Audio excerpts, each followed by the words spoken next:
సామెతలు 22వ అధ్యాయం 6వ వచనం. బాలుడు నడవలసిన త్రోవను వారికి నేర్పును, వాడు పెద్దవాడైనప్పుడు దాని నుండి తొలగిపోడు.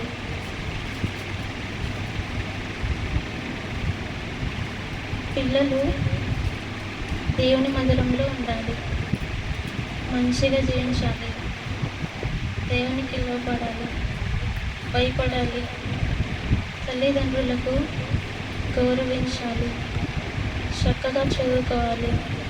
తల్లిదండ్రులు పిల్లలను మంచిగా పెంచాలి, ఆత్మీయంగా ఎదగాలి, దేవుని మహిమకరంగా పిల్లలను నడిపించాలి.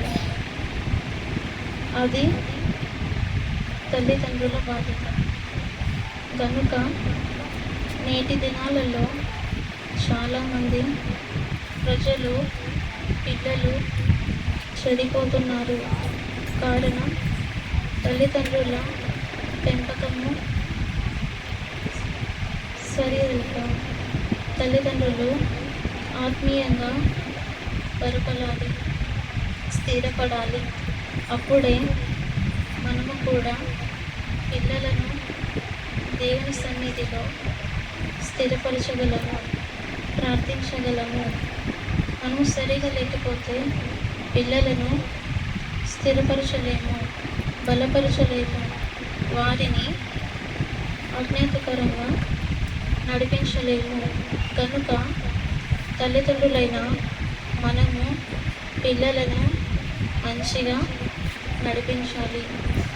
పిల్లలారా, మీరు కూడా దేవునికి మంచిగా లోబడి బ్రతకాలి. తల్లిదండ్రులను ప్రేమించాలి, గౌరవించాలి, చెడు పనులు చేయకూడదు. దేవునికి లోబడి బ్రతకాలి. అందుకే దేవుని దయందును మనుషుల దయందును వర్ధిల్లాలి వాక్యము తెలియజేస్తుంది.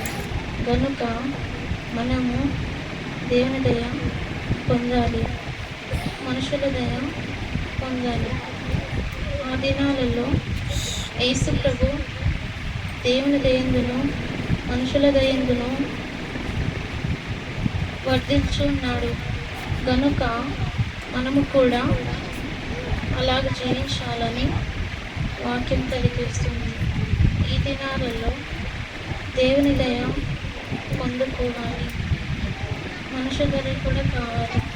అప్పుడే దేవునికి మహిమ వస్తుంది. అలాగున చిన్నపిల్లలారా, మీకందరికీ మీరు భయపడాలి, లోబడాలి, దేవునికి మహిమకరంగా చదువుకోవాలి, మంచిగా దేవుని సన్నిధిలో జయించాలి. అలాగున దేవుడు మనకు సహాయం చేయలాగున ప్రార్థన చేద్దాం. ఈ మాటలు దేవుడు దీవించునుగాక. ఆమేన్.